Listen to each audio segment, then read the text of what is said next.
Hey guys, Hello Bella here. In this video, I'm going to be going over 10 items that I sold on Amazon FBA, and these are all retail arbitrage items. So that is items that I went to a store and purchased new and sent into Amazon and made a profit on. So I pulled all of these items to kind of show you the different types of things that I sell. I'm going to be going over sort of the logic of how I make buying decisions, and I just want to make this video because when I first started doing retail arbitrage, I went out to the store several times before I really started to figure out what I was looking for and the profit margins that were acceptable for RA. And when you come from a background of doing just thrifting, you really are not used to paying so much money for inventory. So I want to kind of show you the realities of doing retail arbitrage and hopefully go over some products that you might be able to look for if you are new to the business. So I'm going to start by telling you each item, how much I paid for it, the profit, and the ROI. Okay, so the first item that I sold was this folder. This is a crafting thing. It sold for $14.95, and I made $471 on it, and the ROI was 85%. And this is just sort of a really easy item to sell. It's like really, really thin, almost as thin as a piece of paper. This is something that I picked up from Tuesday morning, and so it was just a quick and easy sell. The next item I sold were these stamps. These were also from Tuesday morning. These are easy to ship, easy to find. This is something that sold for $10.95, and the profit on that was $3.51. I did have to pay $3.30 for it, so I doubled my money basically. And then you have to think about what are you willing to do and how much money are you willing to make on each sale. I know some people have a rule where they want to make at least $4 or $5 per sale, but in a case like this, it's very easy. These things sell pretty quickly, so spending $3.30 to make my money back plus $3.51 was worth it in this case. The next item that I have was actually a good seller for me. It's this sweetener here. This was another item that I found at Tuesday morning, and I actually went in there yesterday, and they had a bunch more, but the box was damaged on them, and I didn't want to take a risk of the customer receiving it and not being happy with it. But you can see that there are currently none available. So I picked these up for $4, and they sold for $19.98, and I profited $8.08. So I made 202% ROI on this potential item. The next item is this grass seed. This is one that I would not necessarily pick up, but I was in Walmart just scanning everything one day. I was probably acting a little crazy, honestly. Sometimes I'll just get where I get really curious and I go in and scan a lot of things just to kind of see. So I picked that up for $6.60. It sold for $19.90. My profit was $5.41.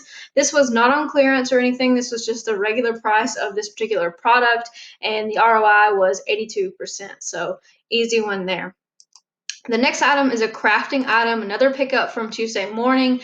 One thing I want to tell you is that when you sell something, you're selling something at a current moment in time. So this item right now is selling for $33.89. But if you go over here, you can see that when I sold the item, it sold for $49.99.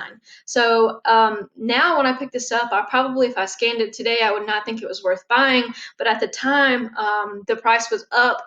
It could have been that I was the only seller on the listing. I'm not really sure. But whatever the case may be, I paid $22 for it. It sold for $49.99, so I profited $15.59 on that. The ROI was 70%. But in a case where you're going to make $15 pretty easily, I'm able to accept a lower ROI because it means that I'm going to make more money, and I'm going to make that money pretty fast. It's not something that it's going to be sitting in inventory for a long time. The rank on those was pretty good, and I should probably do a whole nother video on rank and how I look for things, but rank is very subjective. It changes all the time, and it's a good indicator of what sells, but it's not the only indicator. So another thing I look for on products is to have a lot of reviews. Is the product selling? Are there reviews from 3 years ago, or are there reviews from in the last 6 months? That's another indicator that you might not know about, is to check the reviews. Okay, the next item that I sold was this pool thermometer, and this is kind of a weird one, but anyways, the weird stuff sells, guys. The weirder the better. And another scenario where the price has gone down, this thermometer I picked up from Tuesday morning as well. I got it for $6.52. I paid I sold for 19.98 and a profit is 6.23. So the profit was just about 100%, but it was 95% ROI. So pretty good profit there. Talc powder. Now, this is another item that I didn't even know what this is, guys. Like, to be honest, I've never sold this before, but I found it in Tuesday morning, and you can see now that the price has gone up $27.98. So I paid $4.40 for it. I sold it for 19, and I profited $8.84. So 200% return on investment. And I have a note over here saying, remember, you don't need to know what something is to sell it. I don't know what this is. Like, to be honest, like I've never seen this before. And I just realized that I skipped the tag maker that I sold. Sorry, it's a lot to jump back and forth from everything. But the tag maker here, this actually, I've sold this 2 or 3 times. This is something another Tuesday morning pickup. It's just a little punch tag that you can make your own tags with. I picked that up for $5.50, sold it for $22.75, and profit on that was $8.94. So a good return on that. And that's a pretty consistent seller. I can find these every now and then at Tuesday morning. Some of the punch things are good sellers, and then some of them are really crappy. So some of them are only like selling for like 11 or 12 bucks. So I try to keep it above the $20 mark for that. Okay, moving on to this item. This is a puzzle. Puzzles are really easy to sell. Puzzles are one of those things that it's pretty hard to lose money selling puzzles, especially right now during the pandemic. This one I picked up for $5.50. It sold for 18 and I made $4.90 on it. So 89% return on investment. This next item is another crafting item. If you guys haven't picked up the theme of this video, I'm selling a lot of crafting products.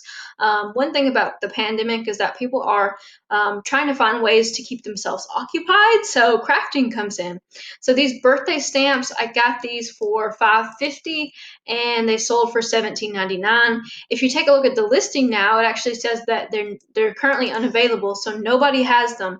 And one thing that I think I shied away from in the beginning of my RA career would be when nobody has something, I would hesitate to get it. But now when nobody has it, I'm like, yes, I want this because I'm the only person on Amazon who has it. And so you can kind of pick what you want.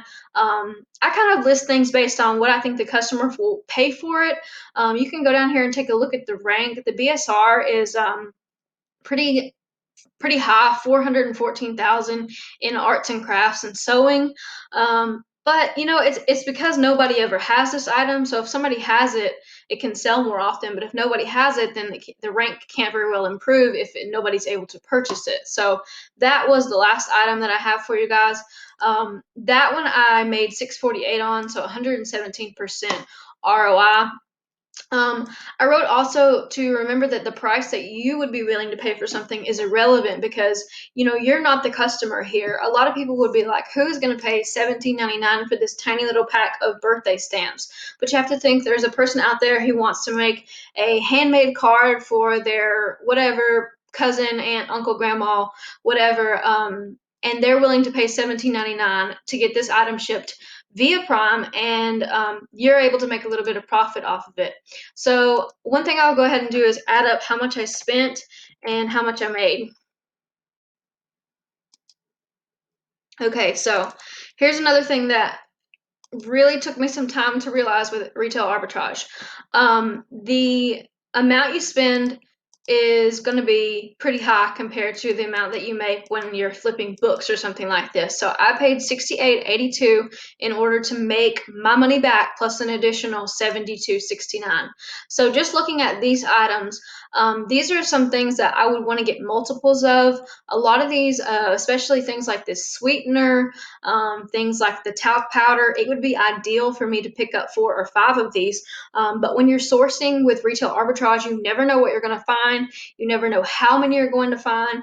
And you also never know, how often somebody else is going to come on the listing. So when you're a new seller, I think my lesson would be to send in what I like to call test products. So these are products that I'm not necessarily sure how they're going to go. The grass seed was a test product for me. Like I've never sold grass seed before, and I was like, that's kind of weird, but whatever. that was a pretty good ROI considering the fact that I just purchased it at retail price. It wasn't even on clearance. And so you want to look for those things that can become replenishable for you. That means that you can go out and find them over and over again, because if you have enough replenishables in your inventory, you're not necessarily looking for these white whales, the talc powders of the world, whenever you go out sourcing. So this video was made to kind of show you the reality of what it looks like to be doing retail arbitrage. There's a lot of money to be made doing retail arbitrage, but I will say it's a lot more capital intensive. Probably in the last 2 days, I spent about $700 just going out and buying products to sell for retail arbitrage.